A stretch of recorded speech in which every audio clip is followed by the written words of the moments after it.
Hi everyone, this is Kirti and in this video we are going to complete practice paper 19 for TZT English. So guys, let's start it. Question number 51. Complete the following line taken from Milton's Lycidas. Fame is the dash that the killer dash doth raise. यानी Milton की कविता Lycidas से ये line ली है जिसे आपको complete करना है. Options हैं यहाँ पर. Option number A spur spirit, weapon hurt, wound dressing, thread cloth. तो ये लाइन कंप्लीट होगी ऐसे. Fame is the spur that the clear spirit doth raise. So the right answer is A, spur and spirit. Next है question number 52. Defensio Secunda by John Milton was social contract, political tract, religious essay, satirical comedy. Milton का डिफेंशन सिकांडा क्या था? ये social contract था, political tract था, religious essay है या फिर सैटारिकल कॉमेडी है. So the right answer is B, ये उनका पॉलिटिकल ट्रैक्ट है. नेक्स्ट है question number 53. Which of the following work is a defence of the parliamentary regime by them controlled by Oliver Cromwell. इनमें से कौन सा work है मिल्टन का जिसमें मिल्टन ने पार्लियामेंट को डिफेंस किया है? ऑप्शंस हैं यहाँ पर. कॉमस, डिफेंसन सिकांडा, एरियोपैजिटिका और Prelatical Episcopacy. So the right answer is B, Defensio Secunda में मिल्टन ने पार्लियामेंट को डिफेंस किया था. ये उनका वर्क आया था 1654 में. नेक्स्ट है question number 54. Which of the following is an unfinished prose work of John Milton published in 1670. इनमें से कौन सा वर्क है मिल्टन का जो अनफिनिश्ड प्रोज वर्क है उनका जो 1670 में आया? ऑप्शंस हैं यहाँ. Comus, Defensio Secunda, history of Britain और Prelatical Episcopacy. So history of Britain is considered unfinished prose work by Milton. So the right answer is C, History of Britain. Next है 55. How many books did John Milton complete in the History of Britain? इस work की उन्होंने कितनी books लिखी थी बताना है आपको. सो ऑप्शंस हैं यहाँ. 4 बुक्स, 5 बुक्स, 6 बुक्स या फिर 7 बुक्स. तो मिल्टन ने इसमें 6 बुक्स लिखी थी. So answer is C, 6 books. Next है question number 56. Which of the following is Milton's final anti-prelatical tract that was published in April 1642? ठीक है, मिल्टन का फाइनल एंटी प्रीलेटिकल ट्रैक्ट कौन सा था जो 1642 में आया अप्रैल?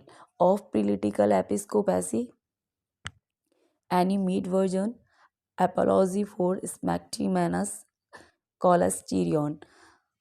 तो इनका जो फाइनल ट्रैक्ट था वो एपोलॉजी फॉर स्मैक्टिमेनस था. So the right answer is C, which came in April 1642. Next है which work of Milton argue for the legitimacy of divorce on the ground of spousal incompatibility. ठीक है, यानी कौन सा work है Milton का जिसमें वो आर्ग्यू करते हैं कि जो डाइवोर्स है वो असंगति के आधार पर होना चाहिए. So let's see the options. The Judgment of Martin Bucer, Tetracordon, Cholesterion या फिर all of the above. So the right answer is D, all of the above. ये सारे उनके डाइवोर्स ट्रैक्ट हैं जिसमें उन्होंने ये दलील पेश की थी कि जो डाइवोर्स है वो इनकॉम्पेटिबिलिटी की बेस पर होना चाहिए. नेक्स्ट है question number 58. Galsworthy was a dash of British involvement in the first world war. British first world war के गाल्सवर्दी क्या थे? समर्थक थे, क्रिटिक थे? ये आपको बताना है. सो ऑप्शंस हैं great critic, supporter, disparager, censurer. So the right answer is B, he was a supporter. B will be correct option. Next question number 59. In which year Galsworthy was elected as the first president of the Pan an international body of poets, play right, essayist and novelist. किस year में ये pan के president बने थे ये बताना है आपको। पैन एक इंटरनेशनल संस्था होती है poet, play right and essayist और नोवेलिस्ट की।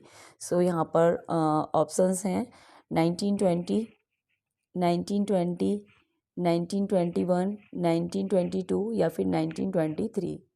गाल्सवर्दी पैन के प्रेसिडेंट 1921 में बने थे। So the right answer is B, 1921। Next है क्वेश्चन नंबर 60।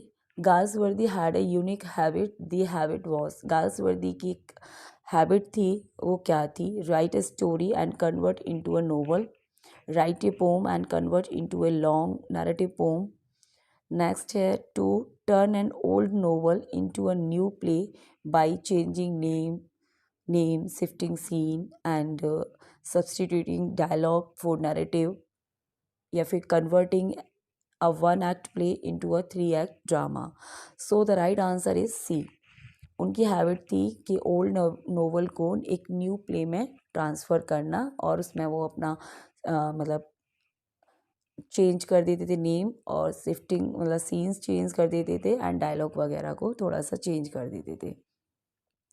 नेक्स्ट है question number 61। Which novel of Galsworthy reappeared as a play the Pigeon. ठीक है, ऑप्शन है Freeland, beyond, the sand progress या फिर Island Pharisees. So the right answer is D, Island Pharisees reappeared as a play the Pigeon in 1912। Next है question number 62। The three trilogies of Galsworthy were published under the collective title of, यानी कि जो उनकी 3 trilogy थी Galsworthy की, उनका collective title आपको बताना है। द फोरसाइट क्यूबिनिकल, the Forsyte incorrigible, the foresight Chronicles, the Forsyte continues. तो उनका जो कलेक्टिव टाइटल था ट्रायलॉजी का वो फोरसाइट क्रॉनिकल्स था। So the right answer is C, the foresight chronicles. Next है question number 63। In 1994, who wrote a sequel to The Foresight called The Foresight, The Saga Continue। ठीक है, जो Galsworthy का foresight है उसका 1994 में एक सीक्वल लिखा गया। किसके द्वारा लिखा गया था? जिसका नाम था the foresight the saga continue. Charles Dawson, Sulekha Dawson, Sulochana Dawson या फिर डेविड डॉसन। तो ये जो सीक्वल है ये सुलेखा डॉसन ने लिखा था 1994 में। So the right answer is B.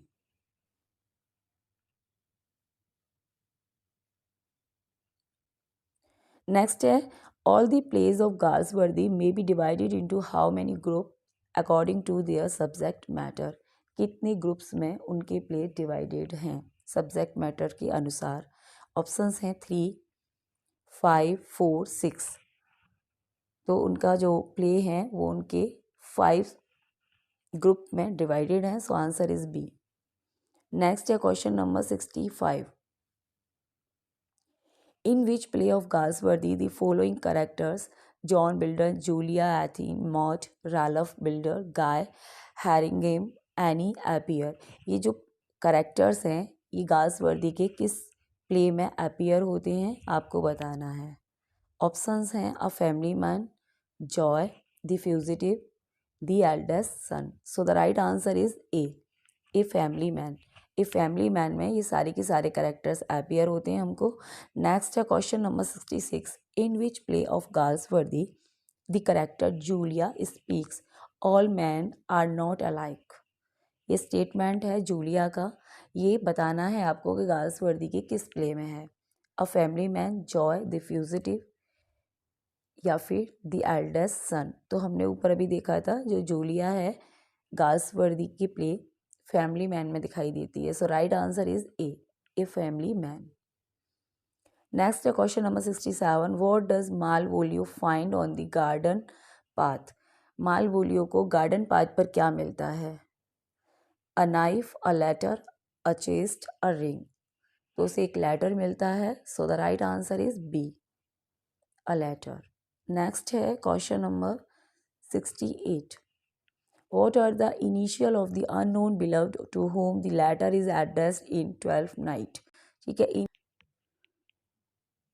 तो उस अननोन बिलवड का इनिशियल मतलब नेम क्या लिखा गया था उस लेटर में आपको बताना है। MOAI, SOS, MONI, MAOI। तो उसका जो इनिशियल नेम था MOAI था। So A will be right option. Next है question number 69. What sort of stockings does the letter request that the reader wear to prove they return Olivia's love?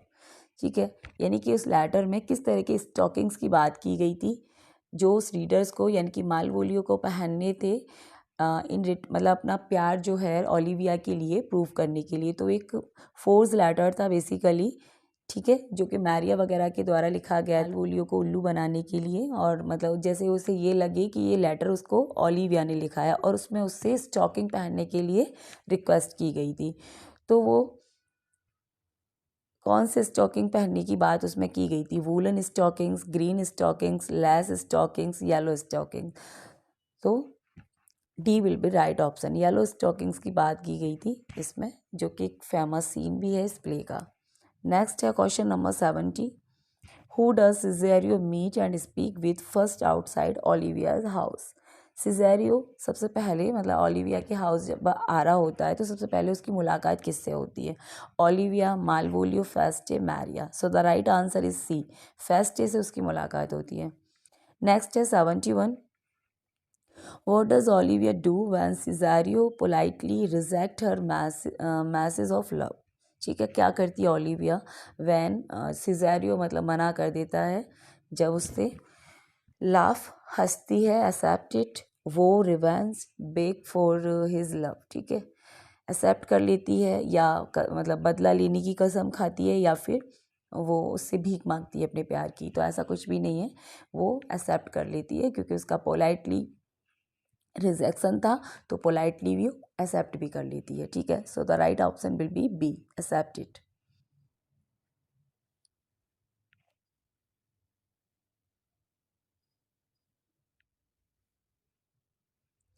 Next है question number 72। Shakespeare's poem Venus and Adonis and the rape of Lucrece both are dedicated to dash and written in. ये poem है Shakespeare की long narrative poem है Venus and Adonis, और उनका जो है rape of Lucrece दोनों किसको डेडिकेट हैं और किस में लिखी गई है बताना है। So both poems are dedicated to Earl of Southampton and written in iambic pentameter. So the right answer is A. Next है question number 73। Who speaks the following line? कौन बोलता है इन लाइन्स को बताना है आपको। Life's but a walking shadow, a poor player that stood and fret his hour upon the stage, and then is here no more. It is a tale told by an idiot, full of sound and fury, signifying nothing. So Macbeth in Macbeth. So the right answer is A. Next है who defined the term deconstruction variously throughout his career? ये जो term है इसे define किसने किया था? Alexander Woollcott, Jacques Derrida, John Crowe Ransom या फिर विलियम एम्पसन। सो इस टर्म को डिफाइन करने वाले हैं Jacques Derrida. So the right option will be B, Jacques Derrida. Next है question number 75। Of grammatology is a 1967 book by the French philosopher. ठीक है, ये बुक है जो कि 1967 में लिखी गई थी फ्रेंच फिलोसोफर के द्वारा। वो फिलोसोफर कौन है, उनका नाम आपको बताना है। Jacques Derrida, Allen Tate, John Crowe Ransom, William Empson. So Jacques Derrida की बुक है ये, of grammatology. So right answer is A. Next है question number 76। The death of the author is a 1967 essay by the French literary critic and theorist. Death of the author किसके द्वारा लिखा गया? Jacques Derrida, Allen Tate, Roland Barthes, none of these. So C will be right option, Rowland birth के द्वारा ये लिखा गया है। नेक्स्ट है क्वेश्चन नंबर 77। हु ओपाइन, ये किसकी विचारधारा है? Classicism is health, romanticism is disease. ठीक है, क्लासिसिज्म को हेल्थ कहा है और रोमांटिसिज्म को एक डिसीज बताया है। To convey that classicism is the means of controlling art. So this statement is said by Goethe. So right option will be B.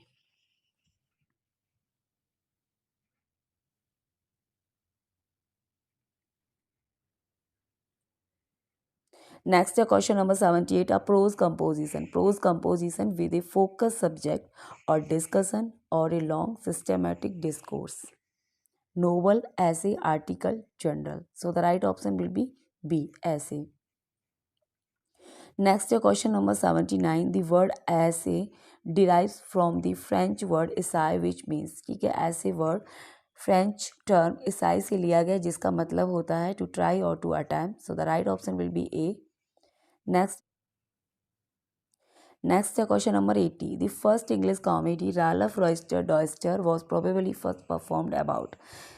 English की first comedy Ralph Royster Doyster कब perform की गई थी बताना है आपको.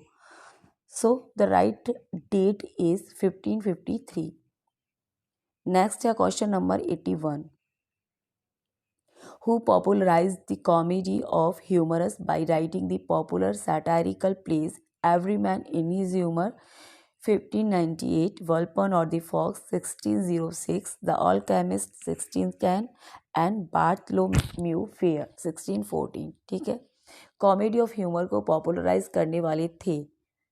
ऑप्शन है Ben Jonson, doctor Johnson, John Dryden, Shakespeare.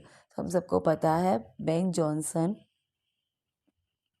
is the writer who popularized the comedy of humors. So the right option will be A. Next question number 82.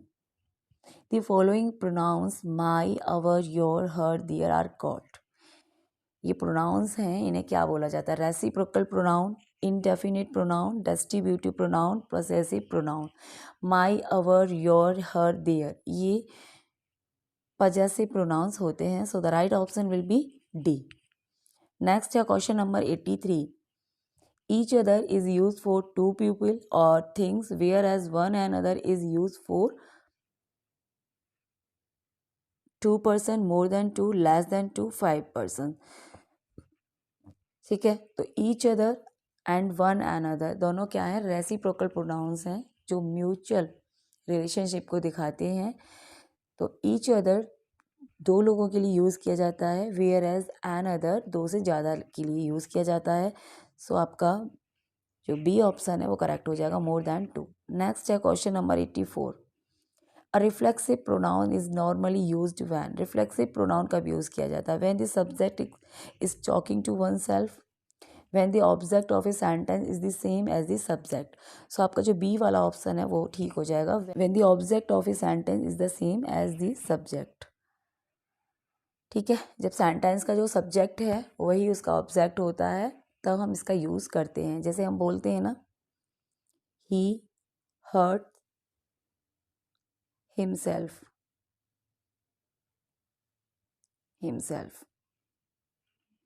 Next है question number 85. What is used as to. Interrogative expressing inquiry about the identity, nature or value of an object or matter.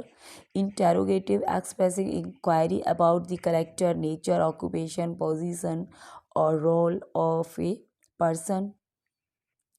Refer to non-living things या फिर all of these. So the right answer is D, all of these. Next है 86. Gives. Next है question number 86. Define clauses. Define clauses कौन से होते हैं? Give essential information about the noun in the question, restrict, limit or define the antecedent. If you cut out the defining clause, the sentence meaning is fundamentally different and incomplete. So all are the correct. So right option will be D. ठीक है. Next है question number 87 to 91. Use A suitable collective noun in the following sentence. यहाँ हमें collective noun select करना है 87 से लेके 91. अ dash of keys. ठीक है, कीज के ग्रुप को क्या बोलते हैं? उसे बंच बोलते हैं ना. So a bunch of keys. So right option will be B, bunch. Next है अ डैश ऑफ स्टार. इन स्टार के ग्रुप को क्या बोला जाता है? गैलेक्सी, बंच, क्लस्टर या फिर both A and C. So right option will be D, both A and C हो जाएगा. ठीक है, स्टार को हम गैलेक्सी भी बोलते हैं a galaxy of star and cluster भी बोलते हैं. So D will be right option. Next है 89. A dash of swine. Swine को बोलते हैं herd. A herd of swine. Next है क्वेश्चन नंबर 90. रॉबर्स के ग्रुप को क्या बोलते हैं? बैंड, गैंग, स्वाम, कवरी. सो एक गैंग ऑफ रॉबर्स होता है. So right option will be B, a gang of robbers. Next है क्वेश्चन नंबर 91. शिप को क्या बोलते हैं? शिप के ग्रुप को बोलते हैं fleet. So a fleet of ships. So right option will be C, fleet. Next है 92 96. Choose the incorrect match of masculine and feminine form. ठीक है, यहाँ पे आपको जेंडर फाइंड आउट करना है. Incorrect masculine and feminine.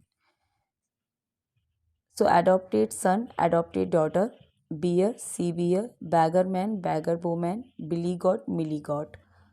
तो यहाँ पर जो इनकरेक्ट है वो सी है. बिली गॉट का मिली गॉट नहीं होता. So right option will be D. Next है क्वेश्चन नंबर 93. नेक्स्ट है boatman, boat girl, boyfriend, girlfriend, bull calf, bull calf, cow calf, brother in law, sister in law. So आपका जो इनकरेक्ट है वो ए वाला है. बोटमैन का वोट वोमैन होगा, बोट गर्ल नहीं होगा. नेक्स्ट है 94. Buck rabbit, doe rabbit, cock sparrow, duck sparrow, dairy man, dairy maid, English man, English woman. So the जो आपका इनकरेक्ट है वो सी वाला है. डेरी मैन का डेरी मेड नहीं होगा. नेक्स्ट है prior, prioress, prophet, prophetess, shepherd, shepherdess, viscount, viscountess. So incorrect will be D. Next है 97 to 100. Find the incorrect match of singular and plural form of noun. यहाँ पर आपको singular plural form noun की find out करनी है. Man of war, man of war. ठीक है, washerman, washerman.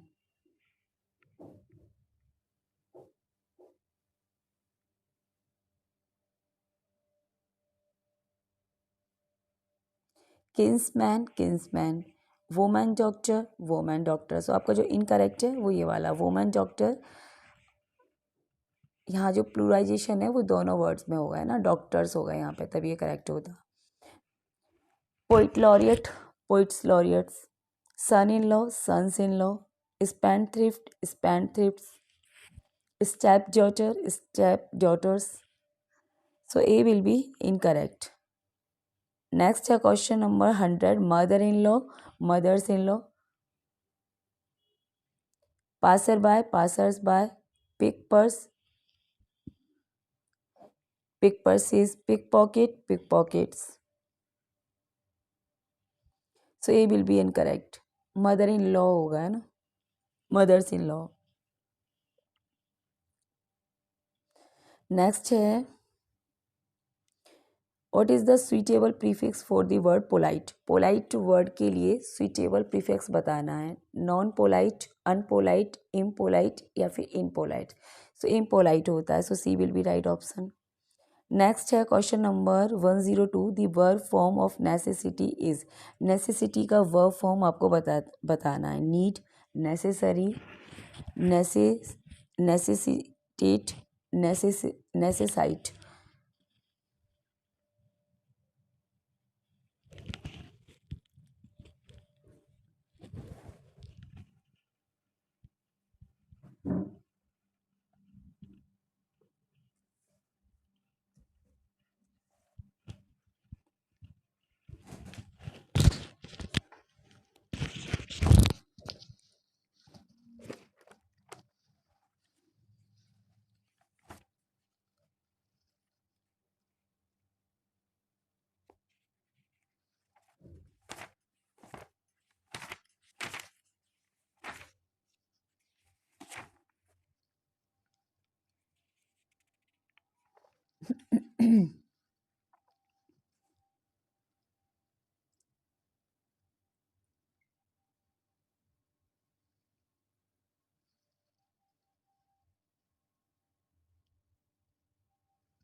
Next है question number 98, brother brother and brothers, ठीक है।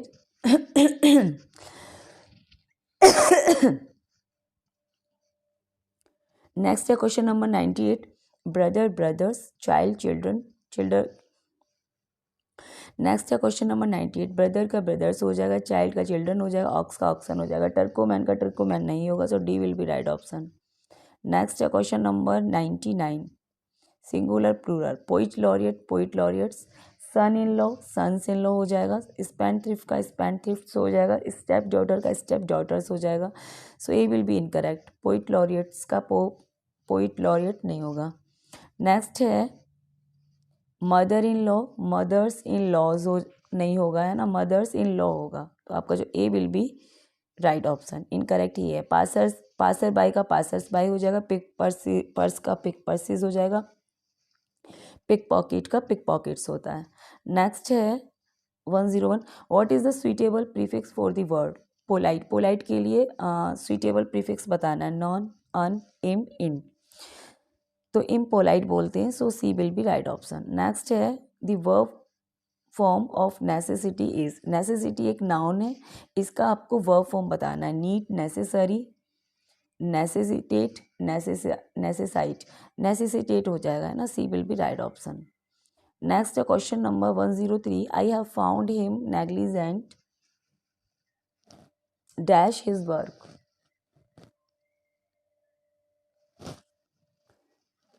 इन, ऑफ, टू, विद, तो यहाँ पर करेक्ट प्रीपोजिशन ऑफ आएगा, B will be right option. I have found him negligent of his work. Next है 104,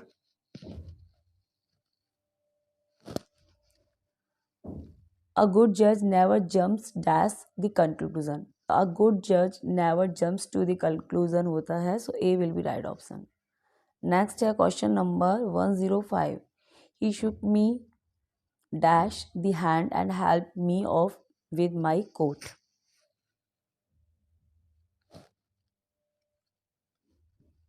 so C will be right option, he shook me with the hand।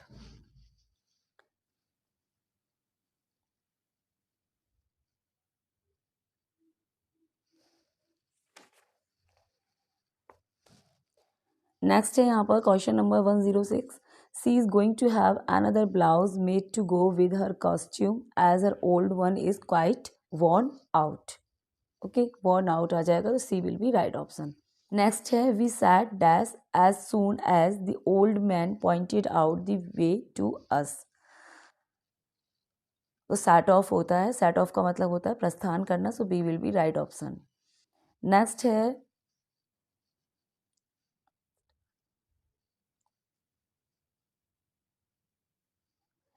है we set dash as soon as the old man point out the way to us, तो यहाँ पर set of का मतलब होता है start करना, तो B will be right option, set off हो जाएगा।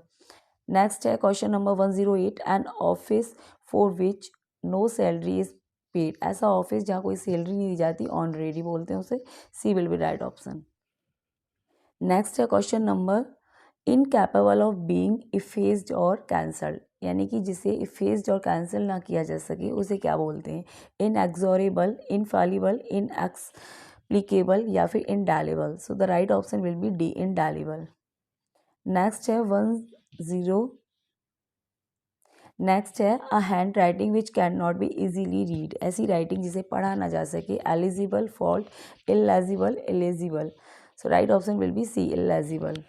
यहाँ पर पंचुएशन के क्वेश्चंस हैं, for dinner I had soup, fish, chicken, dessert and coffee, यानी डिनर के लिए मेरे पास क्या क्या था, तो यहाँ पर एक सीरीज़ है ना बन रही है, जैसे कि मेरे पास सूप था, फिर इसके बाद कॉमा आएगा, फिश, चिकन, डेजर्ट, मतलब सबके बाद कॉमा कॉमा आता रहेगा, and coffee,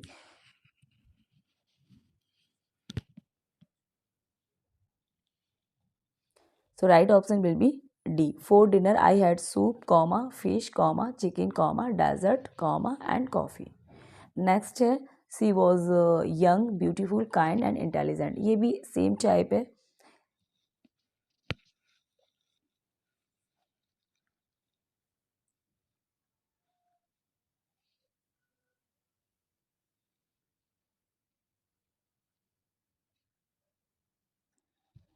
D will be right option. She was young comma beautiful comma kind and intelligent.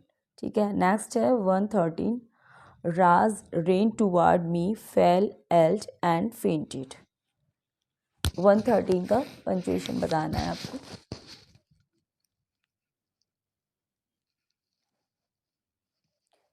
So D will be right option. Raj ran towards me, comma, fell, comma, yelled, comma, and fainted. Next है the car smashed into the wall, flipped onto its roof, slid along the road, and finally stopped against a tree. यहाँ बताना है कौन सा सही option है.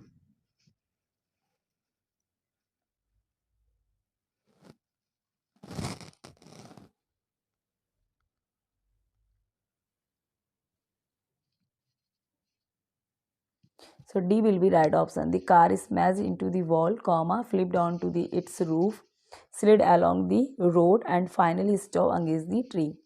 ठीक है. जो तीनों सेंटेंस थे उसमें कॉमा का यूज़ करना था. नेक्स्ट है यहाँ पर क्वेश्चन नंबर 115 से लेके 119 तक आपको ऑपोजिट वर्ड बताने हैं. ठीक है. तो यहाँ पर है क्वेश्चन नंबर 115 कॉन्ट्राडिक्ट. कॉन्ट्राडिक्ट का ऑपोजिट क्या होगा? कॉन्ट्राडिक्ट मतलब होता है खंडन करना किसी बात का मतलब किसी को डिसअप्रूव करना. तो यहाँ पर जो इसका ऑपोजिट वर्ड है वो अप्रूव हो जाएगा. अप्रूव माने एक्सेप्ट करना. नेक्स्ट है क्वेश्चन नंबर 116 कंट्रावेन. कंट्रावेन का मतलब होता है अवहेलना करना, अवज्ञा करना एक तरीके से.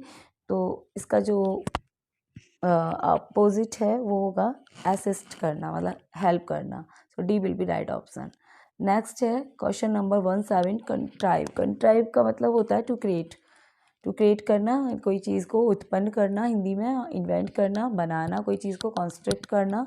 सो इसका जो ऑपोजिट बनेगा वो D will be right option. Abolish हो जाएगा. एबॉलिश का मतलब होता है किसी चीज़ को ख़त्म करना. नेक्स्ट है 118 कन्वीनियंट. कन्वीनियंट का मतलब होता है सुविधाजनक. ठीक है. तो इसका जो है ऑपोजिट वर्ड होगा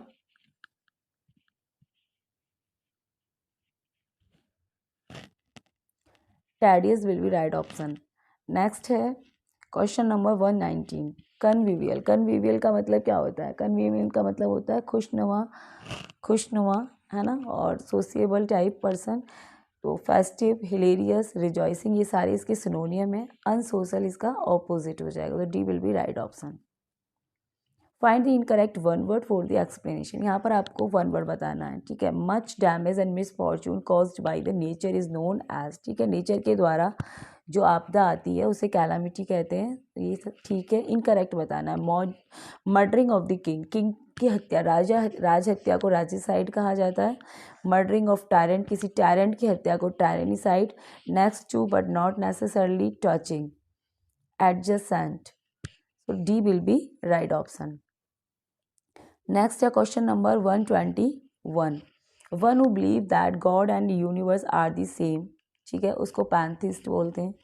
one who believe that everything is predestine fatalist, यानी भाग्यवादी, यानी कि ऐसा व्यक्ति जो ये सोचता है कि हर मतलब एवरीथिंग इज प्री डेस्टिनेट है, यानी पूर्व निर्धारित है, यानी जो होना है वो होके रहेगा. करता वर्ता कुछ नहीं है. कर्म पर बिलीव नहीं है उसको, बेसिकली फेट पर बिलीव है. One who believe that pleaser is the chief good. ठीक है. यानी कि प्लीजर ही उसके लिए सब कुछ है, ऐसा व्यक्ति होता है हेडोनिस्ट, जैसे हिंदी में बोलते हैं सुखवादी. One who bunk the class, उसको बोलते हैं टॉन्ट, है ना. टॉन्ट टर्म नहीं बोलते. So D will be right option. Next है question number 122. One who betrays one, यानी कि जो व्यक्ति धोखा देता है वो होता है traitor. One who eat vegetable herbaceous plants, herbivorous बोलते हैं उसको, है ना, शाकाहारी. नेक्स्ट है क्वेश्चन नंबर नेक्स्ट है one who steal other ideas and words, यानी कि जो दूसरों के विचारों को और शब्दों की चोरी करते हैं उसे प्लेगैरिस्ट बोलते हैं, है ना. नेक्स्ट है one who can easily deceived, यानी मुलीबल. मुलीबल नहीं बोलते सो ना.